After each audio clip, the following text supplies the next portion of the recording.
Hello, everybody. Welcome back to the channel. I am very, very excited to be here in my interview series with multi-instrumentalist. I won't even say you're, the bassist.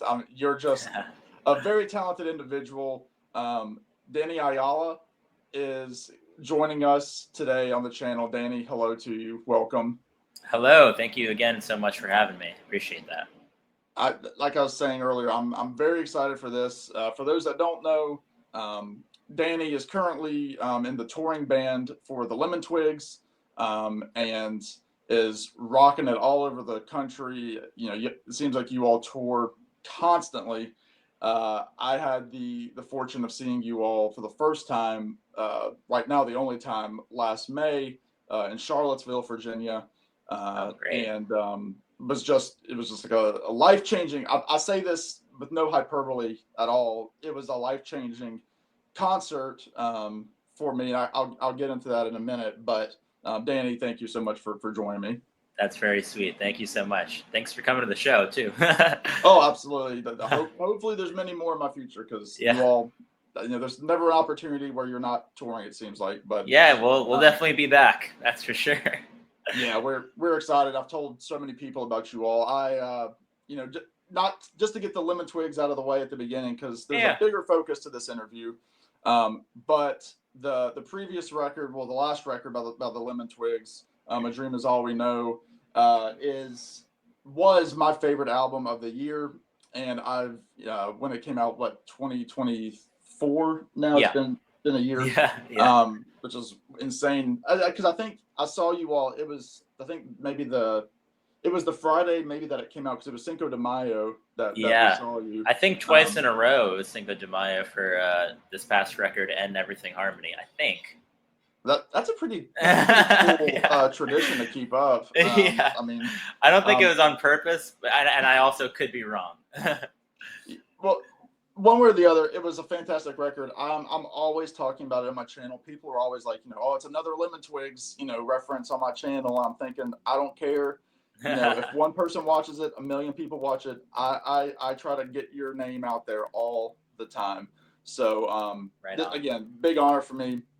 But the big news for Danny is we are expecting a new record from you on September the 26th. So we're creeping up on a month from tomorrow at the time of filming this. I'm filming this the 25th of August.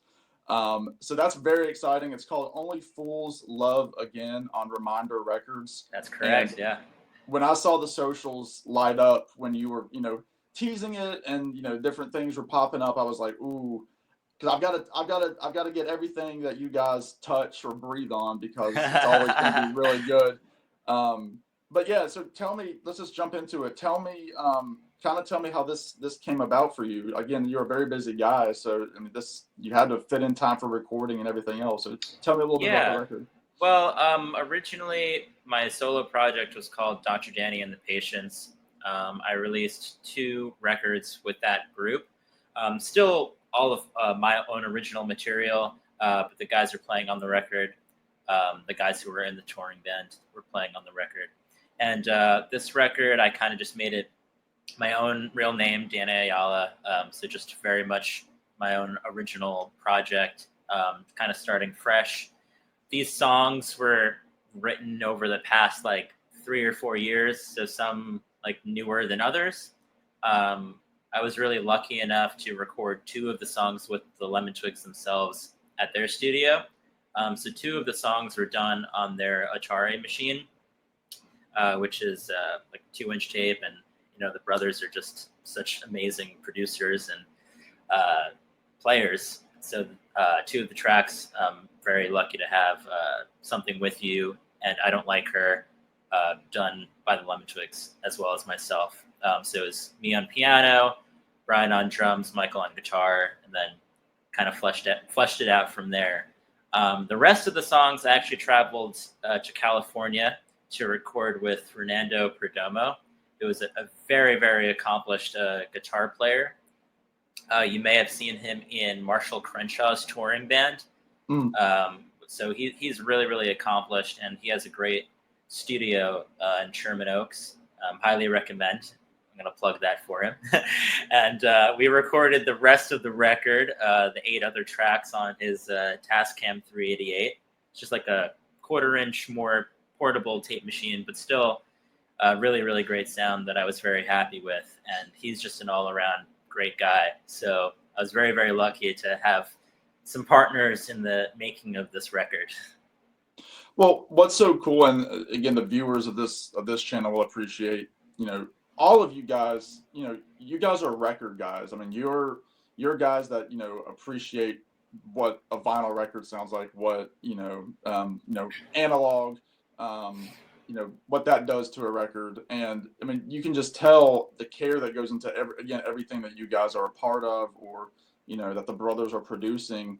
You're not, you're in it for a good sound. You're in it for, there's a warmth to it. I mean, I listened to the singles, and I'll go ahead and say the first 3 tracks on the record are already live on Reminder Records site, so you can go and check those out everywhere. There's music videos on YouTube that you can check out as well, and they just have this great sound to it, without it coming across as, oh, it's just another band trying to sound like this band, because you guys don't do that, and you're not doing this on this record.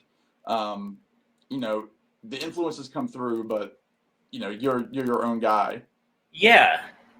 Well, something specific with this record is I was really trying to make it clear, I guess, how eclectic my inspiration is, as opposed to the latter. Like, I can pick out a track where I took influence from like Hall & Oates, for example. I can pick up a track where I took influence from Lenny Kravitz, even like the Strokes, even like, and then of course there's that coming back to the basics of the Beatles and the Beach Boys and the super harmony. But this record, not to spoil it, is like a little bit more eclectic than I even will make it out to be based on these singles. So yeah, it's definitely going to be a super fun one, and it's going to keep it interesting with the track lineup for sure. Well, I know, because people that follow you've got a band camp, like a lot of artists do, and if you listen to some of your older tracks, from the EP, yeah, very different worlds. It feels like than what you're in right now, but it's still, you're like, okay, I can see where this came from, where this glam influence came from, this funk influence, whatever it might be. It all melds into what you're doing. Yeah. Again, just like the influences are just ranging so wide that like you can pick out everything, but it doesn't quite like tie in together. And not that I was going for that, but it's definitely something that I want to like push out. That like I went to 3 My Chemical Romance shows on this past tour. They're like my favorite band of all time. But I also am just as much in love with the Beach Boys as the Twigs are, et cetera, so yeah, that's kind of where this record really takes to heart, is that kind of promoting the eclectic value. Well, again, there is that, those artists that you mentioned, all kind of touched into, very eclectic worlds. I mean, again, to use the Beach Boys as like the, the Mount Rushmore. Yeah, exactly. The Twigs, I'm a big Beach Boys fan. I was fortunate to see Brian Wilson 2016 on the Pet Sounds tour. Oh wow. With Al and Blondie and those guys. But for the Beach Boys nerds, you'll appreciate, you listen to the Surfer Girl record, then you listen to Pet Sounds, but then you go into weird stuff like Sunflower a little bit, but then like really into like Beach Boys Love You, and like then it's Love like, You, yeah. This is some interesting stuff that's happening here. This is not the Beach Boys that our parents loved, Exactly. And that's what's been so cool too about again seeing the Lemon Twigs journey with Do Hollywood up until the most recent record, and even Brian's solo project is just not afraid to do whatever's on the mind, whatever you're feeling. Like any artist would probably tell you, like do what you feel like doing. Exactly. Yeah. I think there's been quite a journey, like you were saying, from my EP to now, just as the same type of journey from Do Hollywood to Everything Harmony to the latter. Um, yeah, there's definitely a wide range of influences, but that's because at this point we're getting up to being a wide range of time of like 10 almost 10 years since Do Hollywood, and when we were all like super into Bowie and Todd Rundgren, and we still are. And when Reza joined the band in 2023, for me it was very much so like this introduction to power pop. And now I listen alongside them. We're all in the car together, like sharing all these obscure power pop names, and so that's been an influence on me as well. Reza actually played drums on the rest of the record, so some of the songs that have that, some of the more fast songs, those up tempo songs, like you'll hear a bit of power pop influence from him too, and it's really really cool. So yeah, overall, the influence is just such a grand stage. Well, I'm interested. I'm interested in the title, and I know it's always weird, asking musicians or artists to, to dissect, because nobody wants to do that with their work. But I am interested in the title, with Only Fools Love Again. Can you tell me kind of where that stemmed from? Yeah, well, the album kind of goes through a journey. It's not necessarily a concept record per se, but it's a journey about like I guess learning from a past relationship, and like even with that knowledge, like do you like succumb to the possibility of being hurt again, or do you just like not, because there's always that chance, and it doesn't necessarily have to be with love as far as what we think of it to be. It could be your love with music, your love with one another. Like if you get hurt, like do you try again, do you get up again, etc., etc. So not that it's like a full concept album where you'll hear me talking about other songs and other songs. There's not like a million Easter eggs, although there are a few. But I guess it's kind of like a journey of being kicked down and getting back up again, for better or for worse, I would say. Yeah, it's kind of one of those age-old topics in songs of having the previous relationships, and trying to figure out how that will better better you for the next one. Yeah. I mean, you're one of the three singles, I Don't Like Her, kind of touches on that a lot. It's like, I don't like this person because she reminds me a lot of the last person. Yeah, exactly. Yeah. They're a different brain, but it's the same. You're like, oh no, I can't do this. Yeah.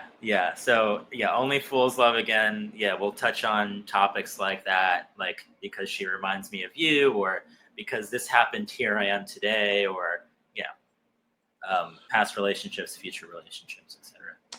Yeah, that's one of those universal truths, the ongoing story. Yeah, it's the ongoing story. Long after we're gone, musicians will be, figuring this out, because nobody's gonna figure it out. Yeah, exactly. I'm interested because, again, you've been somebody who's so eclectic with what you're able to bring to the stage. I mean, anybody that has seen the Lemon Twigs knows all of you guys are going to different spots on the stage throughout the show. You're predominantly on the bass, but then you move to the keys, and you're singing harmonies, and occasional like lead spots. All the guys are moving around on stage. But what was it like for you, to be in these serious recording sessions of like being the guy at the front with the mic, like, and knowing like these are my songs, this is my voice that I'm putting out here. I'm not just playing music for somebody else's songs. I'm kind of doing my own thing. Was that intimidating at first? Well, much like it is in the rehearsal space with the Twigs, it's like even if they're in the lead, so to speak, like Rez and I will always like give our 2 cents into things, and all I thought of it was being in the lead for this project and hearing other people's 2 cents about my stuff, which is always really, really fun for me. I love the concept of working together, even if you're in some sort of lead position for having written the songs. Like, again, like Fernando Perdomo, who played guitar on 8 of the songs. He was really, really instrumental and wrote a lot of the guitar parts himself. And I wrote some of them with him, but I really, really do love that collaboration. A lot of the songs prior to this were me demoing the songs on Logic, and I'm really, really not a great drummer, and I'm barely passable on guitar. So although some of the parts and lines I was able to write, it was amazing seeing these other musicians like take to their own, and with their level of musicianship and just their ideas for it, was just very, very appealing. And I think it's, a similar effect to on this next record. Reza and I were getting in the studio with the Twigs a little bit, and it's just a really, really great feeling to even get some of the tracks down live, and it just really gives it a different energy from doing okay, drums, okay, bass, play the, it's a real different energy to play it live.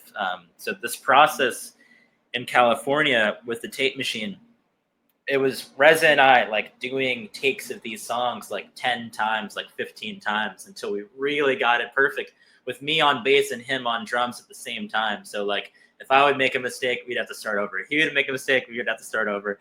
So it's like some of these songs, this is like take 15 or like, or take 10, or, maybe some of them are take 5. But overall, I just really love the collaboration. I love I really love that. So it was a really great experience. Not necessarily being in the lead, but although it is my songs, the collaboration is always the warmest part, so to speak. Yeah. Well, it kind of goes back to the whole thing of the playing with other people always strengthens you, because you can learn from them, they can learn from you. Whether they're better musicians than you or worse musicians than you, playing with people definitely puts it into another element than just sitting in your room playing the guitar and looping it or whatever you're doing. I went to school at Five Towns College, which is in Dix Hills, Long Island, and all of my like older teachers are always like, you have to make sure you're the worst player in the room or you'll never get better. But I think I'm actually taking their advice, playing with Brian and Michael, or at least to some degree, because I'm very, very grateful to play with them, because they're always leveling me up. They're always keeping me on my toes. They're such incredible musicians and have even more, like almost even more so, I just have incredible minds. Like, it's one thing to have that musicianship or the chops, or but it's another thing to just be able to in such a pure way take inspiration from all these great artists, and not just be like a copycat band, or but just like make it your own in such a genius way. It's amazing. It's really amazing. So I'm very, very grateful that they're my best friends. And that's just such a cool and very, very, humble on your end to mention that, because again, you are very talented. And like I've talked to, I have a friend that I know through YouTube who saw you all, I think in Australia. I think it was Australia. He's Australian. It might have been somewhere in Europe that he ended up seeing you, but he was just saying, how cool you were just to watch. He said he was watching you, and he's a drummer, but he was watching you. So it was cool. I'm like, yeah, he was cool, because when we saw you all, we were. It's one of the small kind of places, basement places, and being 10 feet from the stage and seeing you guys up there and seeing you hit the keys and playing your Hofner is just like, it's like, oh, it's a sweet thing to watch, especially like you said, you've been around for 10-ish years as a unit, yeah, but you're still to the wider public still like an up and coming band. And what I felt like in that show, again, this was last May, and I told people this, and people were kind of, laughing, but, I was being very sincere. The energy that you all put off during one of your shows, to me, is like the closest thing that I can think of as being, like at the Cavern, seeing the Beatles, and like 62, right when Please Please Me is being recorded, 63 when it's coming out. It was like these guys are hungry. They're killing it. You were just, putting out the new record, so you're really pushing it. It was one of the best things that I've ever seen. Like I said, it was just like a life-changing musical moment to like feel that energy that I hadn't felt from even any of the younger bands that I love. You guys took it to a whole nother dimension. Well, that's very, very sweet. Thank you so much. So I guess the question now is, you have this coming out. Obviously, the Twigs are constantly touring. Do you see, presenting these songs in any kind of live capacity, whether it's local, or are you thinking like a regional tour, or thinking, I don't want to play these songs live. They belong on the record and that's it. What are you planning with these songs? Well, as you mentioned, the Twigs tend to have a rigorous touring schedule, so it's hard for me to fit in touring dates for this project. However, at the beginning of October, I think we actually are going to go out and play these songs live for a very, very select few amount of cities. It's going to be a very humble tour, but something. I actually started rehearsing for it a few weeks ago. You'll hear it here first. The record release show in New York will be October 5th. You're the first person getting that info. Awesome. At a Union Pool in Williamsburg. And yeah, there will be a very, very short tour surrounding the record on the East Coast. And it'll very much so almost be in conjunction with a Twigs tour that you'll also hear about soon. I'm always excited to see these dates. It's very exciting that you're going to be doing something with these songs live, and that's very exciting. I know you're probably thrilled to have that opportunity. Yeah, I'm very, very thankful for Jeremy at Reminder Records for taking a shot with this record, and we've been working really, really hard on getting these music videos together and getting the socials down and getting the music up and getting this tour completely confirmed. And he's just been so instrumental in the process, and I am shocked to see how great of a reaction people have to the first single and the announcement of this. It's really nice. It's really, really sweet. Well, like I said, when I saw the news on my news feed on Instagram, I was thinking like, whoa, this is great news, because we're getting just like this wave of stuff from you guys, in all different camps. I mean, obviously, like I said earlier, Brian had his record out earlier this year. The Lemon Twigs are going to be appearing on a tribute to the Raspberries coming out later this year on CD. Obviously there's production on like the Tchotchke record, which is coming out later. So like, there's no sleep in your camp of Lemon Twigdom. It's just, it's never ending for you guys, it seems like, but it's all very exciting. Yeah, absolutely. Yeah, it's never ending, but luckily, we're all really, really good friends, and luckily we all like more or less the same stuff. And so it goes by so quick, and so it's good that it's very condensed. Get as much as we can while we're still in our 20s.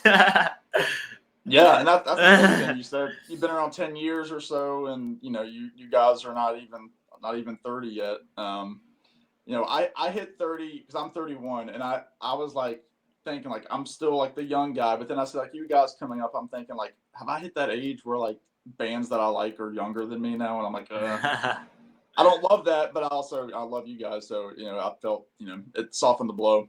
But uh, like I mentioned earlier, again, this is a record, based channel at its core. I'm curious, what were you listening to anything in particular, in the 2 or 3 years that you were working on these songs? Are you listening to anything cool now from your music collection, or are you, what are you spinning these days? Yeah, well, as far as the record goes, because it was like very much so a 2 to 3 year songwriting process, you could literally take one or two artists from like different genres for every song. Um, but uh, as far as what I've been listening to, we've been on tour so much that like just some of these power pop and really really early '60s playlists that Brian and Michael will make or Reza will make will just kind of trickle into my into my YouTube music. Um, I guess I could name drop this band Smile that I've been listening to, Smyle. Yep. They're like extremely. They have like almost too much of a Beatles influence. It's like really overbearing, but it's still great. Um, but then you could take it to the complete opposite side of that, and I was doing this other project called The Feels a few years ago, and we were taking inspiration from Silk Sonic, which has like Anderson Paak in it. Yep. And so it really just like both sides of the spectrum. The guys from my band who came over, he lives in Maryland, and we were just like out thrift shopping, and he picked up this Kingston Trio record, and we were playing that. So it really like is just all over the place over the past 2 or 3 years. But on the record, like I said, I think every single song you can associate with one or two artists that is very much so from a different genre. Like the first track, I Was Wrong. I could say it has like a Hall & Oates feel, like I was saying. There's this song, Pluto, on the record that kind of sounds like a Lenny Kravitz song. Not like the song in particular, but just kind of that vibe. There's the single that I just released that has this very like Lennon-McCartney partnership songwriting thing. The song "The Village" has very Beach Boys-esque harmonies, but yeah, it's kind of all over the place. But that makes it appealing for me. Yeah. Yeah, no, those, again, listening to the singles in preparation for this, what I wrote down on the song "Something with You" was literally Beatley guitars, is what I wrote down. Yeah. So yeah, like, Yeah.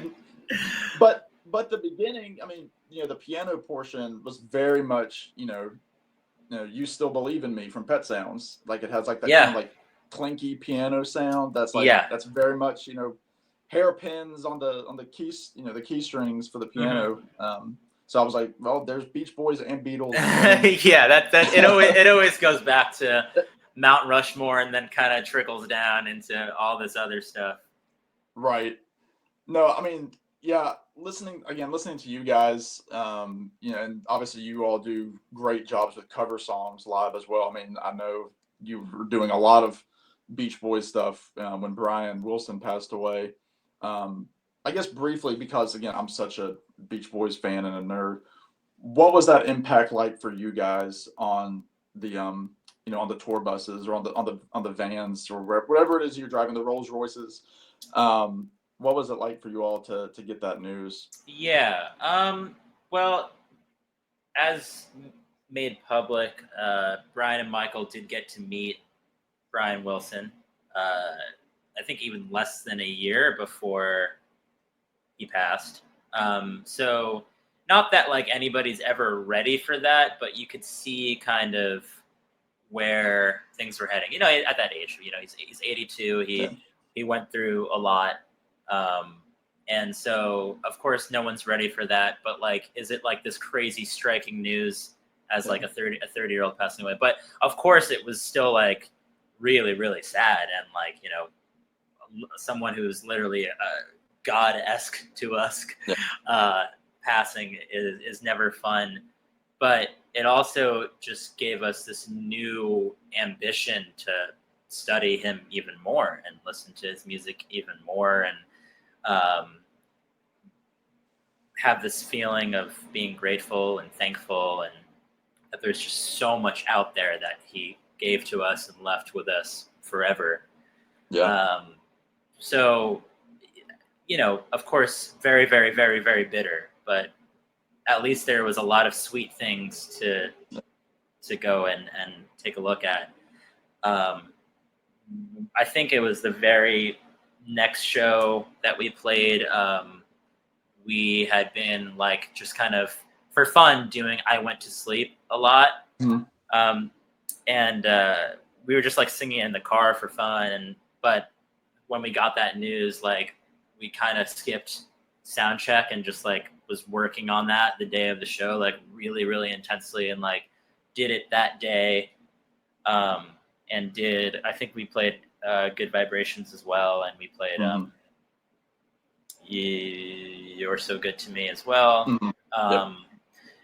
But, you know, it that kind of just showcases the love that we have for him, is that we just kind of like put that first, even in front of like the sound check or whatever. We're like, you know, let's just go make this really, really good. Let's not half-ass it, so to speak. Let's, you know, do it right. You know, it's the same kind of thing we did for Good Vibrations. Not that, you know, no conceded vibes at all. But it is a difficult task to do with 4 people, and we could have been doing it earlier on these tours, but we really like did not want to do it until it was just like really, really, really fleshed out. So we were just rehearsing it for so long before actually playing it, and hopefully, and it gets a good response. So hopefully, it was worth it. Yeah, it was worth it. Oh, it is. I've seen the clips, because I mean, you all didn't do that when I saw you all, but yeah, seeing the clips of, like you said, the 4 of you, and I was going to mention that it's kind of one of those crazy things. I mean, that's a big reason why, you know, like the Beatles stopped touring, is because they said, you know, we can't do all these parts. And it was getting harder. Yeah. But the fact that it's the 4 of you doing that, it was very good with the, you know, the 3 voices singing, but. Yeah, you all are doing a great job carrying, you know, that Beach Boys legacy, you know, with obviously keeping your own, you know, your own originality there, and the same with your record and the songs that have come out so far.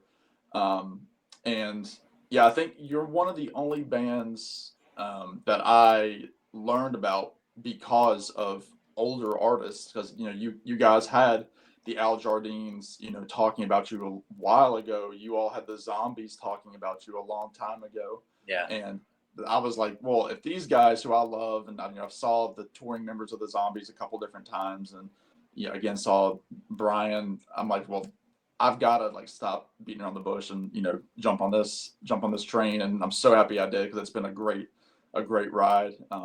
And yeah, very, very exciting that it's kind of coming to this point where you're able to release this record. So it's very exciting news. Yeah, it's very, very exciting for me as well. It's been a long time coming to do another record, and I'm really excited to share it with everyone.